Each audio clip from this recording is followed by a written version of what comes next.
तो hey you all welcome back to my channel. आप में से काफ़ी लोग मुझसे मेरा जीके का पूछ रहे थे एंड बहुत से ऐसे लोग हैं जो जीके को लेके अब भी कंफ्यूज है। जब कह सकते हैं एग्जाम में मैक्स टू मैक्स 1.5 या 2 महीने रह चुके हैं, तो this is the time you have to fix your source, you have to fix कि आपको क्या और कैसे करना है। क्योंकि अगर अभी भी आप जीके को लेके कंफ्यूज है, दैन लास्ट मोमेंट पे जो पैनिक क्रिएट होगा ना, उसकी वजह से आपका एग्जाम भी खराब हो सकता है। क्योंकि आपको कॉन्फिडेंस ही नहीं आएगा कि आप एग्जाम में जीके कर भी पाओगे या नहीं कर पाओगे, सब कुछ फिर भगवान भरोसे रहेगा। सो ये बहुत ज़रूरी है कि आप एग्जाम से 1 मंथ पहले बिल्कुल प्रिपेयर हो जाओ जीके के सोर्स को लेके, एंड एटलीस्ट एक बार तो रिवीजन आपका हो ही जाना चाहिए। सो मैं शेयर कर रही हूँ सब कुछ पॉइंट्स, आप उन पॉइंट्स को ध्यान रखना। लेकिन पहली चीज़, अगर आपका सोर्स जहाँ से आपने पढ़ा है और जहाँ से आपका फिक्स है, आप उसको कंप्लीट अच्छे से करो, वही सब कुछ है। उससे भले 10 गुना बेटर कोई चीज़ मार्केट में आ जाए, लेकिन अगर आपने जो चीज़ पढ़ रखी उसको रिवीजन नहीं किया तो फिर आप भटकते रह जाओगे। क्योंकि न्यू चीज़ को आप करने जाओगे तो आप वो टाइम कंज्यूम करेगा, एंड जो चीज़ आपने कर रखी उसी को अगर आप 2-3 बार रिवीजन कर लोगे अच्छी तरीके से, तो फिर इट विल बी बेटर। यानी मैं कहूँगी 100 टाइम्स बेटर रेदर देन जो आप न्यू सोर्स के पीछे भागोगे उसके कंपेरिजन। अपना प्लान बना लेना, ठीक है। तो बेसिकली जीके के लिए ऐसा है कि मैंने पार्ट 1 एंड पार्ट 4 मैंने ये 2 किया था परमार एसएससी सर से। 6 मेरा करने का प्लान था, बट उसमें एडिक्विटी का सर एक तो मिक्स नहीं करवा रहे थे, सर चैप्टर वाइज मतलब सब्जेक्ट वाइज करवा रहे थे, जो मुझे जचा नहीं, तो मैंने 6 नहीं किया है। 1 एंड 4 मैंने बहुत अच्छे से किया है। इसके मेरे पास प्रिंट आउट है, मैं इन्हीं को रिविजन करूँगी एक बार लास्ट मोमेंट पे। अभी के लिए मैं जस्ट इनको कभी कभार देख लेती हूँ, बट ये मतलब सोर्स अलग है, इसको मैं ज़रूर रिविजन करूँगी। अभी फिलहाल मुझे चाहिए था कि मेरे पास एक थ्योरी में रिविजन कुछ कर लूँ, तो माइंड मैप मैंने पहले भी एक बार कर रखा है, एफआरबी जो परमार सर ने करवाया था वो, एंड अगेन मैं उस चीज़ को कर रही हूँ रिविजन।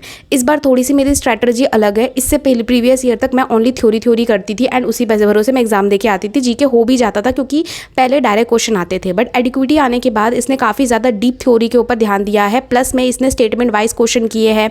एग्जाम में आपको ऑप्शन एलिमिनेशन यूज़ करना है, तो काफ़ी सारा पूछने का तरीका अलग हो गया। तो अगर हम क्वेश्चन प्रैक्टिस नहीं कर रहे हैं तो हम बहुत बड़ी गलती कर रहे हैं। तो यहाँ पे आपका एक तरीका होना चाहिए कि आपको पहले थ्योरी करनी है, then at the same time उसी टॉपिक से रिलेटेड आपको क्वेश्चन भी प्रैक्टिस करने हैं। आपके पास कोई भी पीवाईक्यू बुक है, मतलब आपने ली होगी कभी भी, चाहे एक साल या 2 साल पुरानी, इट्स ओके। आप उसी थ्योरी का क्वेश्चन प्रैक्टिस करो पहले वहाँ से, एंड देन एडिक्विटी 2025 में जितने भी पेपर करवाए हैं उसकी क्वेश्चन ज़रूर कर लेना चैप्टर वाइज, यानी टॉपिक वाइज जो भी आप रिवीजन कर रहे हो उसका पीवाईक्यू लगा लो। टॉपिक वाइज नहीं है, इकट्ठा है कि पॉलिटी के इकट्ठा क्वेश्चन है सारे के सारे, कोई दिक्कत नहीं है। आप 3 दिन में पॉलिटी रिवाइज करो या 4 दिन में पॉलिटी रिवाइज करो, और फिर जो बाकी 3 दिन बचे उस वीक के, उसमें आप प्रीवियस ईयर क्वेश्चन कर लो। इससे क्या होगा, आपका बैलेंस बना रहेगा, और एक हफ्ते में आप एक सब्जेक्ट निपटा लोगे, तो पूरे महीने में आप हर बार एक बार सब्जेक्ट पूरा कर लोगे। मतलब 1.5 महीने में आपका जीके कंप्लीट रिवीजन हो सकता है इस तरीके से। अब ऑलरेडी अगर आपके पास कोई बुक है देन गो फॉर इट, लेकिन अगर कोई नहीं है तो मैं आपको सजेस्ट कर सकती हूँ ये वाली ओसवाल की ऑब्जेक्टिव बुक। बिकॉज अगर आप लोग, क्योंकि बहुत से ऐसे लोग हैं जो एसएससी के अलावा और भी एग्जाम देने में इंटरेस्टेड है और देते भी है, चाहते हैं कि वो एसएससी में अगर लक नहीं रहा तो कहीं और लग जाएगा। तो मैं बेसिकली क्या है ना कि आपको यूपीएससी के, ईपीएफओ जो अदर एग्जाम्स होते हैं उन सब के भी क्वेश्चंस दिए हुए हैं इसमें, और प्लस में इसमें स्टेटमेंट वाइज क्वेश्चन है सारे, जैसे एसएससी ने आजकल पूछे हैं। क्योंकि अगर एसएससी के आप 2024 या 2023 के क्वेश्चन उठाओगे तो आपको स्टेटमेंट वाले उतने क्वेश्चन नहीं मिलेंगे। तो आपको पैटर्न के अकॉर्डिंग प्रैक्टिस अगर करनी है और आपके पास बुक नहीं है तो आप इस बुक के साथ जाइए, क्योंकि इसमें आपको स्टेटमेंट वाइज क्वेश्चन मिल जाएंगे, डीप क्वेश्चन पूछे हुए हैं, तो आपकी काफ़ी अच्छी खासी प्रैक्टिस हो जाएगी। तो आप थ्योरी करना, देन क्वेश्चन प्रैक्टिस करना, इससे काफ़ी अच्छे से प्रैक्टिस होगा। एंड क्वेश्चन प्रैक्टिस करने से जो आपका कॉन्फिडेंस लेवल बढ़ेगा ना, वो अलग ही होगा। आप ट्राई करना इस मेथड को। बाकी ये जो ओसवाल की बुक है ना, इसके बाकी भी सब्जेक्ट में अवेलेबल है ऑब्जेक्टिव क्वेश्चन, जैसे मैथ्स की हो गई, रीजनिंग की, या फिर इंग्लिश की। तो आप इनको अगर अदर एग्जाम्स भी देते हो जिनमें सब्जेक्ट्स आते हैं तो आप इन बुक्स को चेक कर सकते हो एक बार। आपको अगर एक्स्ट्रा डिस्काउंट लगाना है तो आप अगर ओसवाल की जो वेबसाइट है उस पर अगर आप प्रीति 10 कूपन कोड यूज़ करोगे तो आपको एक्स्ट्रा डिस्काउंट मिलेगा। बाकी मैंने डिस्क्रिप्शन में अमेजॉन एंड उनकी वेबसाइट दोनों का ही लिंक दे दिया है, दोनों पे अगर आप मेरे लिंक से जाते हो तो आपको डिस्काउंट मिल जाएगा।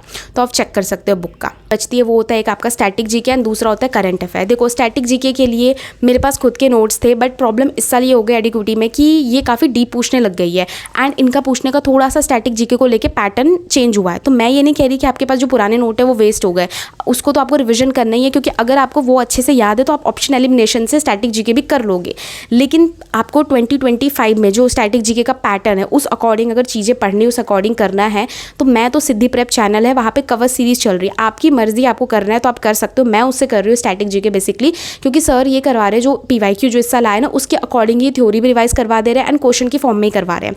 सो ये रहेगा कि आप 2025 के जो एडिक्विटी हुए उसके लिए आप प्रिपेयर हो जाओगे उस अकॉर्डिंग। तो अगर स्टैटिक जीके के लिए कुछ भी समझ नहीं आ रहा और कोई सोर्स फिक्स नहीं, आपने कहीं से भी कुछ नहीं पढ़ा, देन उस सीरीज़ को कर लो, blindly follow. I can guarantee बहुत सही है। ऊपर से प्लस में बेनिफिट ये है कि सर ने गारंटी दी है कि वो गारंटी क्या, उन्होंने शेड्यूल ही सेंड किया था अपने उस वीडियो में, जिस इंट्रो वीडियो जो थी, कि वो 15 अगस्त तक कंप्लीट करवा देंगे। देन आई थॉट कि वाई नॉट, अगर 10-12 दिन में मेरा स्टैटिक जीके कंप्लीट रिविजन हो जा रहा है देन डेफिनेटली मैं इसको करूँगी।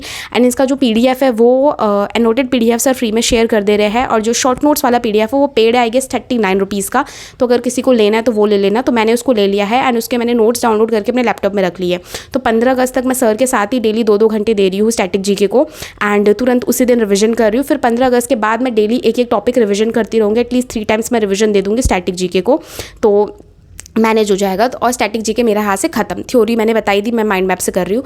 अब आता है करंट अफेयर। तो सेम सर ने करंट अफेयर के लिए बोला है कि इस चैनल पे कराएंगे, और करंट अफेयर मैं तब तक नहीं करने वाली हूँ जब तक एग्जाम की डेट ना आ जाए, क्योंकि उससे पहले मैं नहीं करना चाहती हूँ। बस यही है कि एग्जाम से मैं तुरंत, क्योंकि ऐसा होगा ना एग्जाम से मैं तुरंत अगर करूँगी ना तो मैं 2 बार रिविजन दे दूँ और एग्जाम में जाऊँ तो तुरंत का मुझे याद रहेगा। अब जैसे मैं अभी कर लूँ, एग्जाम डिले हो जाए, जैसे अभी नोटिस आया था कि एग्जाम 28 सितंबर से, नोटिस मतलब as in Rakesh Yadav sir ने मे भी बोला था, मुझे किसी टेलीग्राम चैनल पर ये नोटिस दिखा, मतलब इस तरह का दिखा था कि सितंबर के लास्ट एकदम वीक से स्टार्ट होगा, अक्टूबर तक चलेगा एग्जाम। तो अगर इतना डिले हो गया तो मैं अभी अगस्त में ही करंट अफेयर करके क्या ही करूँगी, इसलिए मैं उस समय फिर सितंबर में स्टार्ट कर लूँगी करंट अफेयर। तो मैं चाहती हूँ मैं एकदम एंड में करूँ और मैं बाकी जो चीज़ें कंफर्म है उनसे एकदम 100% श्योर रहूँ। तो ये मेरा पूरा प्लान है जीके का। इफ़ अगर आप लोग को कुछ पॉइंट अच्छा लगा तो डेफिनेटली बताना, एंड कुछ आप लोग एडवाइस करना हो तो डेफिनेटली कमेंट में करना।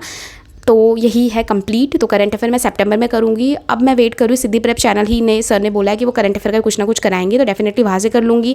अदरवाइज 2 ऑप्शन है, या तो आप मंथली कर लो, जनवरी का, फरवरी का, मार्च का, या फिर तो आप ऐसा कर लो कि टॉपिक वाइज कर लो, स्पोर्ट्स वाले, अपॉइंटमेंट्स वाले। और मेरे को यही वाला करने का मन है कि मैं टॉपिक वाइज कर लूँ, जैसे अपॉइंटमेंट्स आ रहे मैं कर लूँगी इकट्ठा, फिर डायरेक्ट टेक वाले इकट्ठा कर लूँगी। तो उसमें मैं 2 चीज़ें करूँगी। एक तो 2025 में जो करंट अफेयर्स है मैं वो भी करूँगी, बट उसमें ऐसा नहीं है कि एकदम डीप रट्टा मारना है, देखना है, लेकिन मैं एक बार उसमें से देखना चाहूँगी। एंड वो चीज़ डेफिनेटली मैं इसलिए करूँगी क्योंकि उससे एक पैटर्न नोटिस में आ जाएगा, और वो भी क्वेश्चन रिपीट हो सकता है, ऐसी कोई ज़रूरी बात नहीं है। ऐसे पुराने क्वेश्चन पूछती है, उनमें जो इंपॉर्टेंट होंगे वो, तो एक तो वो रिपीट हो जाएगा पैटर्न, क्योंकि करंट अफेयर के नाम पे उन्होंने काफ़ी पुराने भी क्वेश्चंस पूछे थे अपॉइंटमेंट्स के या फिर टेक स्पेस रिलेटेड, तो वो आपका एक बार रिविजन हो जाएगा। एंड देन मैं फिर इस साल वाले करंट अफेयर करूँगी, तो उसमें क्या होगा, मुझे पैटर्न पता रहेगा एजुकेटिव जो 2025 में पूछे करंट अफेयर, एंड उस पैटर्न अकॉर्डिंग ही मेरा माइंड जो है ना वो न्यू वाले करंट अफेयर को ग्रैब करेगा, रिटेन करके रखेगा। तो ये एक प्लस बेनिफिट मिलेगा। तो अभी तो मेरा ये प्लान है कि मैं अगस्त तक ये जो मेन सब्जेक्ट है वो, एंड प्लस में स्टैटिक जीके कंप्लीट करूँगी, एंड सितंबर में डेट डेफिनेटली आ ही जाएगी। आई